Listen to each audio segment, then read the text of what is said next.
Today's session is our October 2020 edition. This is the second part of our two-part safety series entitled Mind the Gap, and it is hosted by Laurie Brookhouse of Farm Safety Nova Scotia. So I've got a photo there of Laurie on the screen, and you'll be able to see her shortly.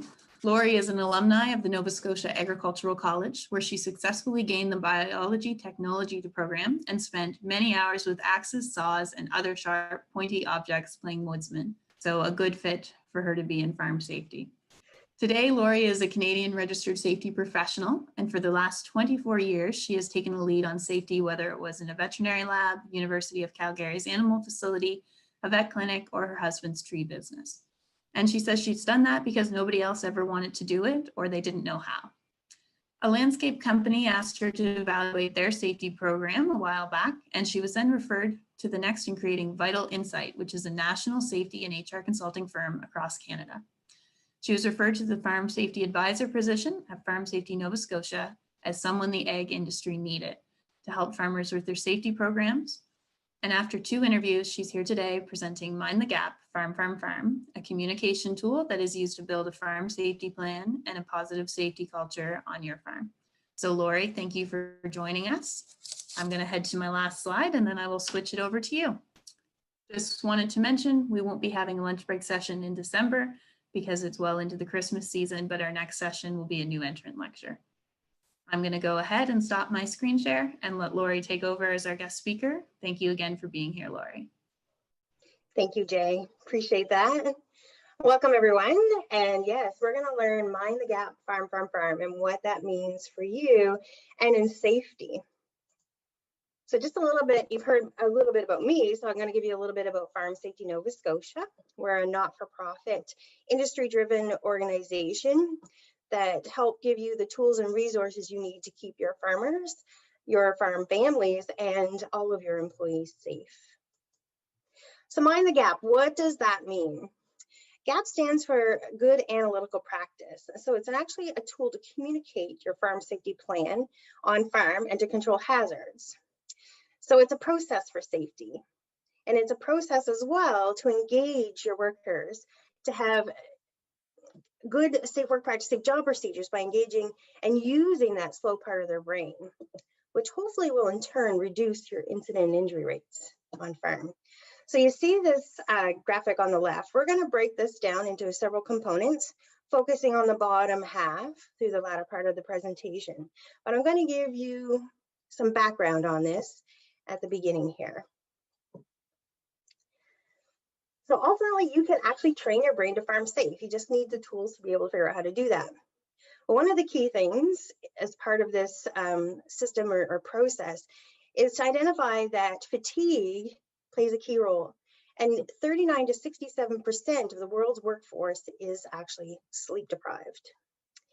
So in order to engage your better mind frame, we have to have processes in place to be able to work safely. So I'm going to show you how to do that. We're going to break this down. Just hang on 1 second. So there's 2 parts of your brain that you need to engage.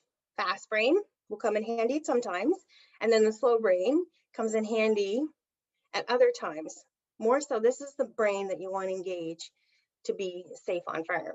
So fast brain is your preconscious, automatic, habitual thinking. So you want to basically use this to process information very quickly and give feedback. But during that time, you miss a lot of fine details. It only takes 0.4 of a second to activate this part of your brain. There's really no interference for this part of the brain to activate, but it is subject to frequent errors.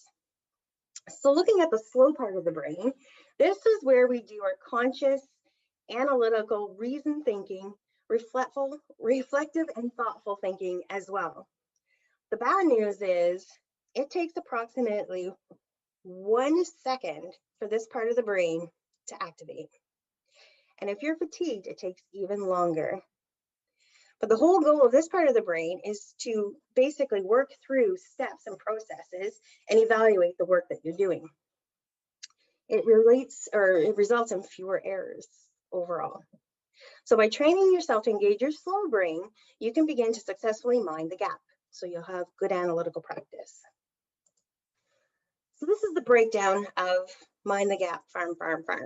So there's three main components. The first one we're going to look at is fatigue at risk management. This plays a huge role, as you've discovered already.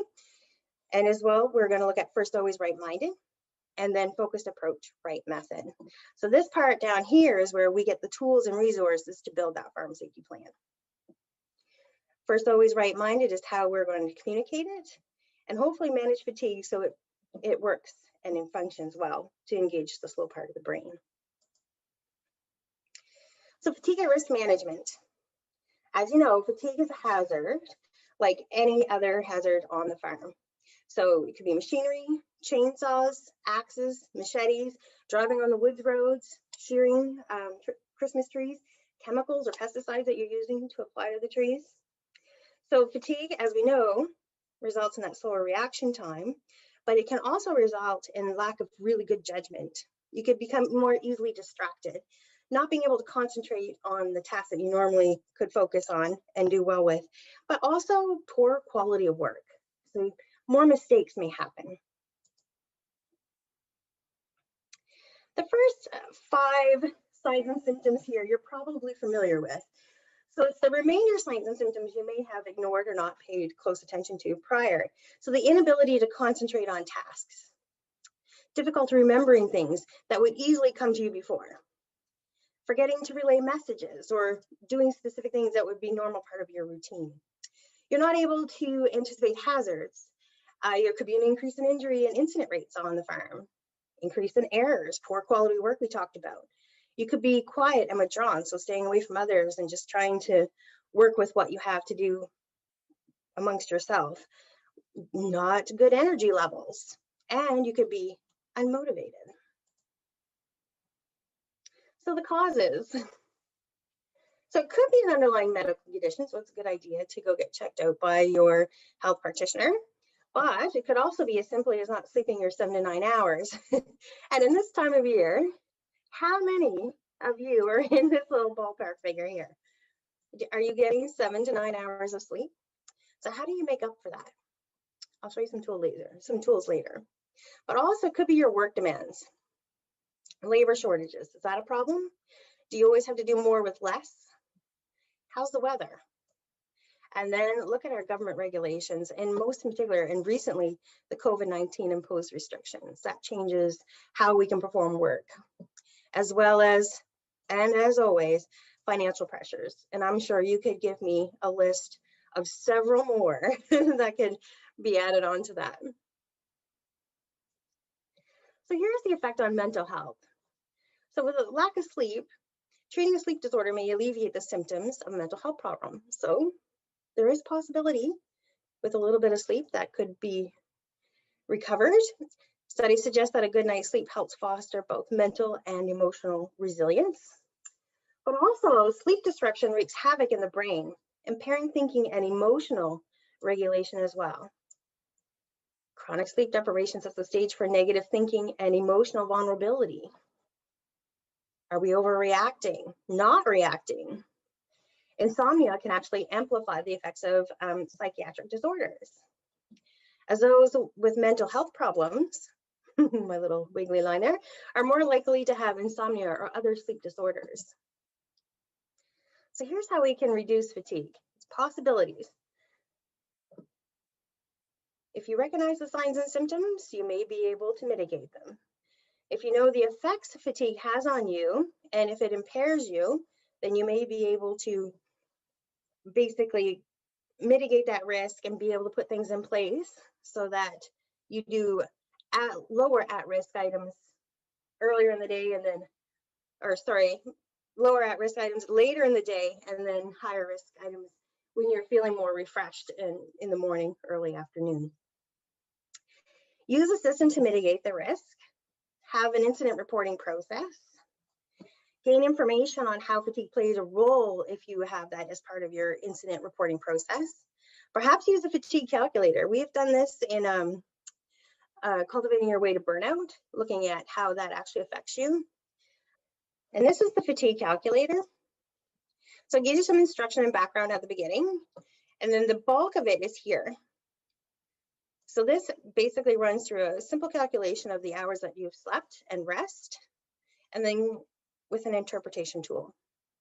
This area here is just an example to run you through how to do the calculation, but you can be at a 0 from all the way 11 and up. So interesting information there if you're curious. So moving on, you may want to consider doing a fatigue at risk management policy. So what that means is, how do you plan based on how you work on your firm to mitigate the risk of hazards of fatigue on the firm? So it doesn't have to be elaborate, and I have samples for you on the firm safety site. They're just taking a minute here to load today. Hang on there. So this is a simple policy, gives you the purpose of it, definitions of fatigue, restorative sleep, sleep cycles, your general commitment to why you want to do this, and then the responsibilities of those participating in the actual fatigue at risk management program. And then, of course, as mentioned, here is where you access these resources as part of Mind the Gap, Farm. So you can see it's farmsafetyns.ca up here. And there's the fatigue at risk management post. But to gain the full Mind the Gap series, it's here under resources. Oops, I just clicked that twice. And fatigue at risk management program. And then you can see recognizing fatigue, quality sleep makes a difference, fatigue risk management system, incident report form, so you can download that and use it as your own, just make some adjustments, the fatigue calculator, and a sample policy as well. So the second part I want to focus on is first always right-minded. So this is all about the culture, and there's a question in Al's presentation in September is, how do you deliver this? And the big part of delivering a safety program is through positive reinforcement. So how the language you use to communicate your plan. So according to the relationship between engagement at work and organization outcomes by Harder et al. And Gallup in 2016, they noticed there's a clear connection between safety culture and safe work performance. The study showed that 78% of the higher success rate in businesses had an engaged workforce. 70% of those had fewer incidents, and 41% had less absenteeism. So to farm your positive safety culture, we have to change our messaging. So change the message from urgent tone. So do you see yourself in this as hurry up, get it done. We're on a deadline. This had to be done yesterday. We're behind because it snowed and we can't get in where we need to be. It's common sense. So change the message to, though, take your time. Let's just think it through. Let's focus on doing this job right the first time. Please feel free to ask questions. Don't hesitate to ask for help. So it's that kind of messaging that you're going to get more participation from your workforce. The negative messaging has a tendency for people to close up and block off. So they're going to just do what they feel is best based on their experiences. And that may not be the best for the work or the scope of work that's on your firm. So first, always right-minded, the results. If this actually happens, and it can, increases your firm's sustainability. You actually do the job right the first time, which then in turn increases your efficiency, then encourages the workers to use the slow part of their brain, which we saw at the beginning. It reduces costs related to incident injury, and then employees will actually take ownership in the roles with and on the firm. So the last part, the meat and potatoes, focus approach, right method.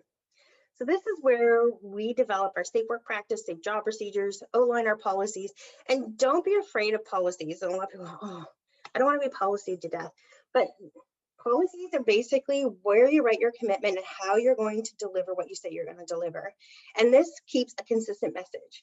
So if you don't have it written down, worker A will say it one way, one day. Worker A may say it, depending on the circumstances, a different way the next day. And then worker A may say it the same as the first day, but for the 3 different workers that are absorbing the information, it could be interpreted differently. So it's very important to make sure everything you want to communicate consistently is written down and they can read it. So clear, concise, safe work practices and safe job procedures. You want those for the high hazard tasks that you do on the farm. So safe work practices are the do's and don'ts of hazardous tasks. And the safe job procedures are the step-by-step instructions right here. And then of course, your company health and safety policy is just your general overall commitment to health and safety on the farm. So I'm going to show you.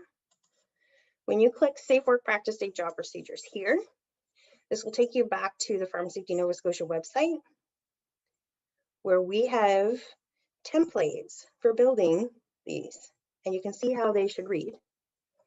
So back to the farmsafetyns.ca website, under resources and a guide to your farm safety plan. We're going to go a little bit more in depth there in a little bit. And then in section 4 of the workbook, which you will find on the right hand side at the bottom, you would just click workbook to bring up this page. So in here is where you would find different safe work practices, and the particular safe work practices are identified by SWP. So if you clicked chainsaw, and this is not your industry specific, this is general overall. I'm just gonna open it here. But we are working on building an industry specific program. So specifically for Christmas tree growers.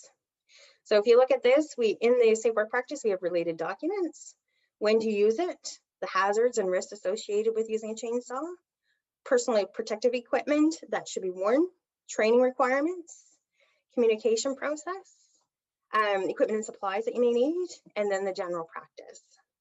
And we've included starting the chainsaw down below. So you can use those as your own templates, just read through and adjust for your particular farm scope of work and how you run your operations. We're going to come back to this in a few minutes. We're going to deep dive into that. So still, focus approach method. In Al's presentation, he went through all of these components and gave you the details of what is included in each of these components. So we're not going to spend too much time here, because I'm going to basically in another few slides show you where to access templates to build this yourself. But first, I want to show you how you communicate mind the gap. So if you see someone doing something unsafe, or there's an unsafe condition, the language you could use is say, mind the gap. It's less intimidating and starts a conversation versus, what are you doing? What the heck? Stop. So use different language. So you can see this fellow. So you're seeing Johnny standing on a ladder, and he has one foot on the ladder and the other foot on a tree limb. And he's saying, and you say, hey, Johnny, mind the gap. And Johnny says, what? You say, mind the gap, good analytical practice. Our safe work practice for ladders mentions we should keep both feet on the ladder to prevent it from tipping over. What are your thoughts? So this way you're inviting a conversation. You're not making an accusation. You're exploring why you have this in place together. So Johnny says, well, there was a branch that I couldn't quite reach, so I thought it would be quick just to go over there and do it this way. And it would take too much time to get down, move the ladder, and just make that one cut. You say, at ABC Farm, we mind the gap, and it's okay to take the time and follow the safe work practice to make sure that you go home at the end of the day in the same condition you arrived. Now you can change your language a little bit in there. This was very rehearsed and structured, but keeping within that same positive format and inviting conversation from that worker is going to be key. So here's what I promised, building a farm safety plan. So if I click here, it goes back to our website, which I've shown you already, but it will go to the main page of the resources. So as we mentioned, farmsafetyns.ca, resources, and then here we've just gone to the first page of a guide to your farm safety plan. And so here in this main page, you can click this PDF, and it's a downloadable PDF.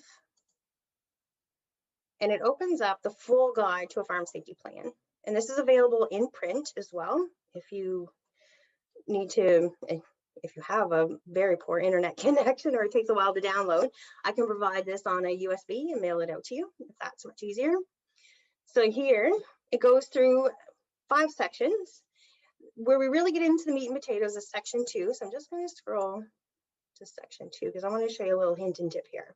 Section 1 is just a lot of background and the importance of building a farm safety plan, the legislation components and things like that.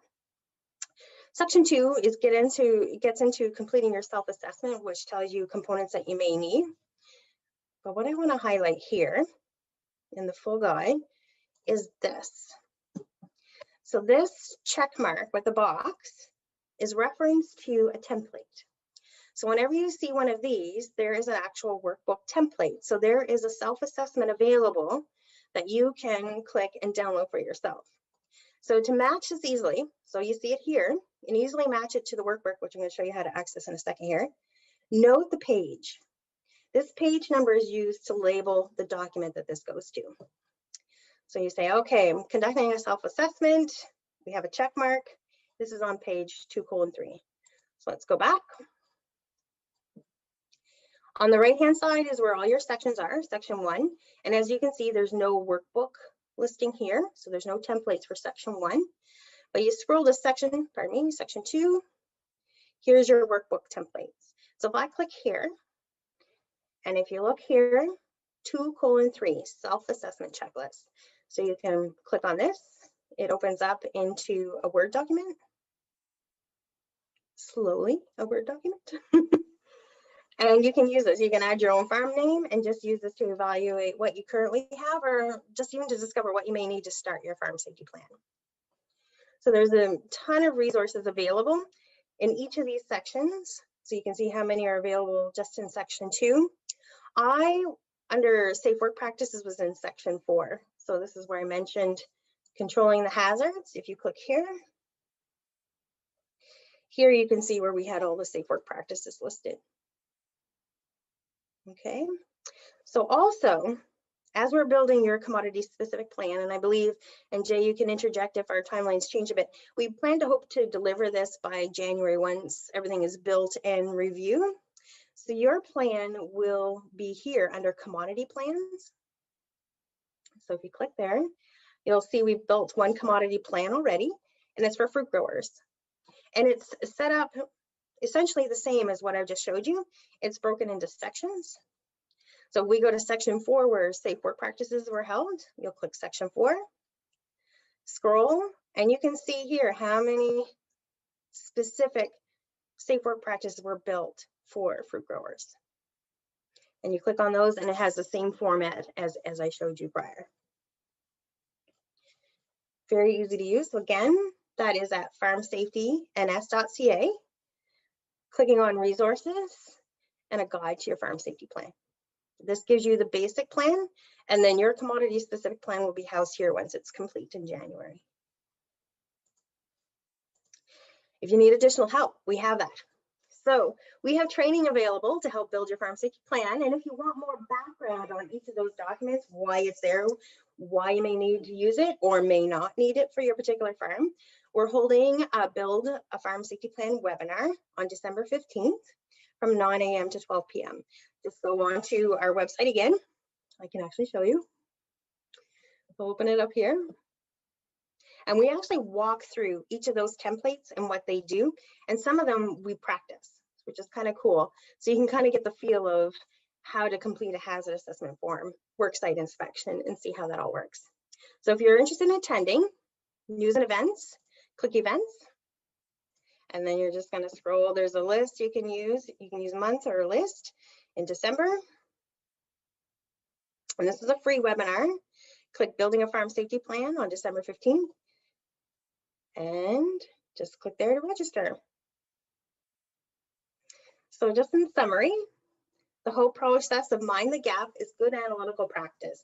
So engaging in that slow part of the brain and understanding what prevents that from being engaged and being able to use this to communicate your farm safety plan, being the base for that process for safety and engaging that slow part of the brain, which helps reduce incident injury.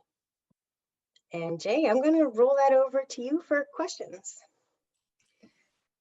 I think Jay too, at any point in time, anybody has questions about any of this material, they can feel free to email, call me as well at Farm Safety. Yeah, absolutely. And Lori's contact information is very easy to find on the Farm Safety website, and I'll type it into the chat so that you have it right away.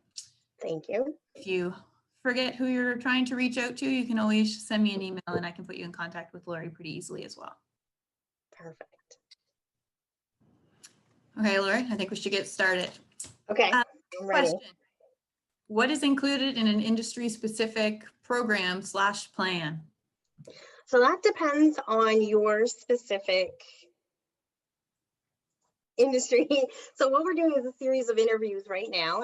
Jay has sent those out. Typically, we do these interviews and evaluate the farms in person.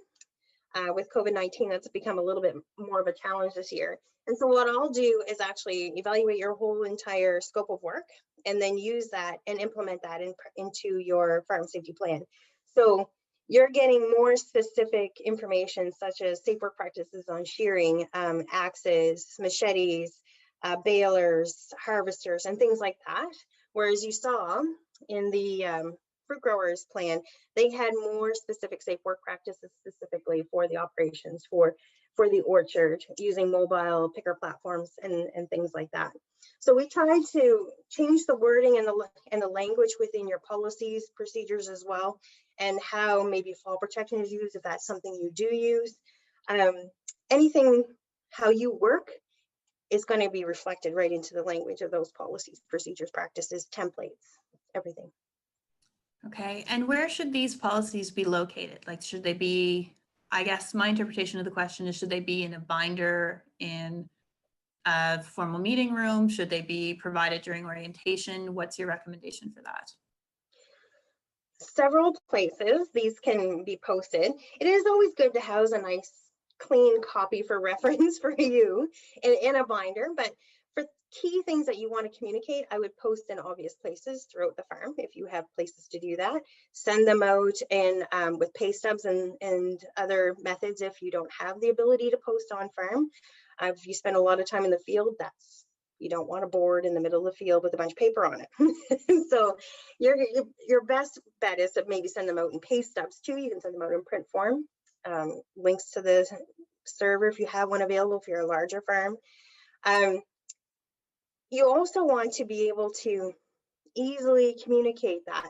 So you want to keep the language simple so that people will actually pull that out as well. Some farms, depending on how you run, keep them in like a simple version of the actual safety plan in their vehicles in a duotang. So the key things you want to communicate on a regular basis. All right. And what is necessary in terms of those templates? So I guess to meet legislation requirements, how much information is the minimum that's required to have in your operating procedure for each individual task or hazard? So that's also going to be farm specific. So, and I can help you with an evaluation with our on-farm advisory services, because not every farm is going to need everything that is specific. And it's also important to note that you don't have to have a farm safety plan. Farms with workers of 5 or more just require policy and certain components of a farm safety plan, whereas farms with 20 or more workers require a full plan. But depending on what you do on that particular Christmas tree farm will depend on what you should have in place. All right, thank you very much, everyone. With that, I'm going to let everybody go and finish their lunches. We will have another session last Tuesday in November over the noon hour, and that one's going to be tailored specifically to new entrants. So a wealth of information, just about an inch deep everywhere. So I'm going to send you off. Have a great rest of the week, rest of October, and we'll see you next month. Take care. Thanks, Jay. Thank you, everyone, for coming.